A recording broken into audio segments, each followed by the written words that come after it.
నమస్కారం అండి. నా పేరు కృష్ణప్పన శ్రీనివాస్, నిజాంపేట విలేజ్, కుకట్పల్లి హైదరాబాద్. ఈ మధ్య చాలామంది కూర్చున్న చోటనే పనిచేస్తున్నారు.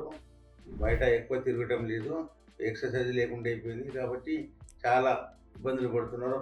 అలాంటి వాళ్ళకు ఈ జ్యూస్ చాలా మంచిదండి. తిమ్మిళ్ళు అంటే ఒకటే రకం కాదు, చాలా చాలా రకాలు ఉంటాయండి. చేతులు ఏడబెట్టినా అది అట్నే తిమ్మిరిపోతుంటుంది. చేతులు కొందరికి ఏళ్ళు మొత్తం ఇట్లా నిటారుగా నిలబడిపోతాయి, వెనుకకు రావు తొందరగా. కొందరికేమో తల ఊపుతుంటారు, మరి కొందరికేమో ఇట్లా చేతులు ఇట్లా ఆడిస్తుంటారు, చేతులు తలకాయ. ఇలాంటి తిమ్మిళ్ళు ఉంటాయి. ఇలాంటివన్నీ ఈ జ్యూస్ తాగిన తర్వాత అన్ని రకాలుగా నార్మల్ అవుతాయండి, ఖచ్చితంగా తగ్గుతుంది. ఇవే కాకుండా సర్వ రోగాలు తగ్గుతాయండి. షుగర్, బీపీ మొదలుకొని సర్వ రోగాలు తగ్గుతాయండి. మీరు హాస్పిటల్ వెళ్ళాల్సిన అవసరం కూడా ఉండదు. రెగ్యులర్గా వాడుతూ ఉంటే ఈ జ్యూస్ కొరకు మీరు ఇక్కడి వరకు రావాల్సిన అవసరం లేదండి. ఫోన్ చేస్తే మేము ఆర్టీసీ కొరియర్ ద్వారా మీకు పంపిస్తాము. ఈ జ్యూస్ త్రాగడం వల్ల మీకు మంచి జరగకపోతే మీ డబ్బులు వెనక్కి ఇస్తాము.